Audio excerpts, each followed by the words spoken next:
চলো বন্ধুরা, কালকে প্রচুর বৃষ্টি হয়েছে, ঝড়ও হয়েছে, তাই এখানেতে জমিতে চাষের কাজ মনে হয় করা যাবে না। একটা জমিতে ধান এটানো হচ্ছে, করা যাচ্ছে না।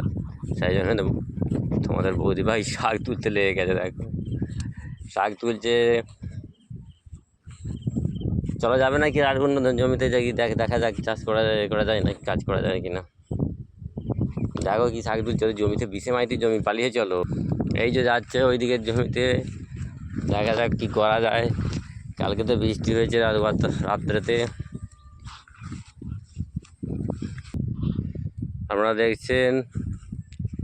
আমাদের দিদিভাই শাক তুলছে, কি করবে, জমিতে বৃষ্টির জন্য চাষের কাজ করা যাচ্ছে না, এই শাক তুলছে। দেখতে পাচ্ছেন এখানে বাদামের চাষ হয়েছে। এখানেতে জল, যে বৃষ্টি ধরেছে জল সেভাবে জমে নেই কি চাষের জমিতে, কিন্তু ধান জমিগুলোর প্রচুর ক্ষতি হয়েছে। ধান গাছ সব পড়ে গেছে, নষ্ট হয়ে গেছে, ধান ঝরে গেছে। দেখছেন বন্ধুরা, এখানে ধান সব জমিতে শুয়ে পড়েছে, যাকে বলে একবারে। কিছু ধান কেটে ইঁটিয়েছে, কিন্তু সব জায়গায় হচ্ছে না। তো জায়গা শুকনো ছিল, ঠিক আছে।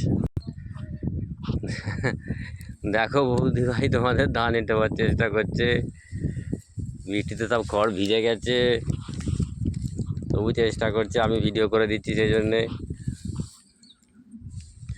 আমাকেও করতে হবে, তবু ওই দেখতে চেষ্টা করছে। যা ভিজে এখন কাজ করা যাবে না, তবুও করছে।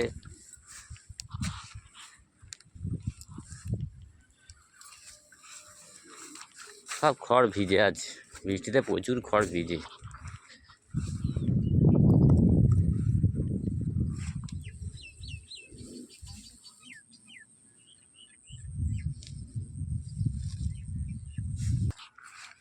এই দিকের ধানগুলো প্রচুর ভিজে রয়েছে, দেখতে পাচ্ছে না, দূর থেকে একটু তুলছে এই জন্যে।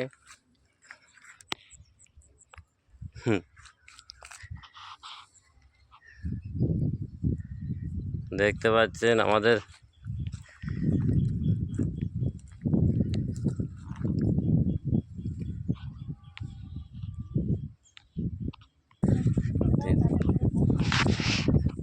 দেখছেন বন্ধুরা, ধানের কাজ, চাষের কাজ করা যায়নি বলে যেখানে তার পাচ্ছে শাক তুলে নিচ্ছে। ধান গাছ সব শুয়ে গেছে, সব ধান গাছ শুয়ে গেছে কালকে ঝড় বৃষ্টিতে, গত রাত্রে।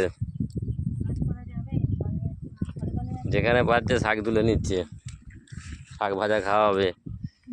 দেখতে পাচ্ছেন ধান গাছ মাঠের দূরে সবই প্রায় পড়ে গেছে, সবই, যেগুলো যা কাঁচা গাছ কিছু আছে, বাকি সব পড়ে গেছে।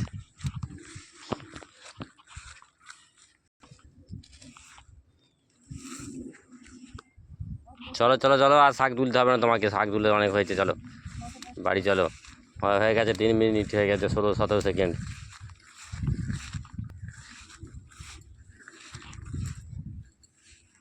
বাড়ি চলে যাচ্ছি, সেই জন্যে ও অনেকগুলো শাক তুলেছে, সেই শাক নিয়ে আজকে ভাজা হবে, কি আর করা যাবে।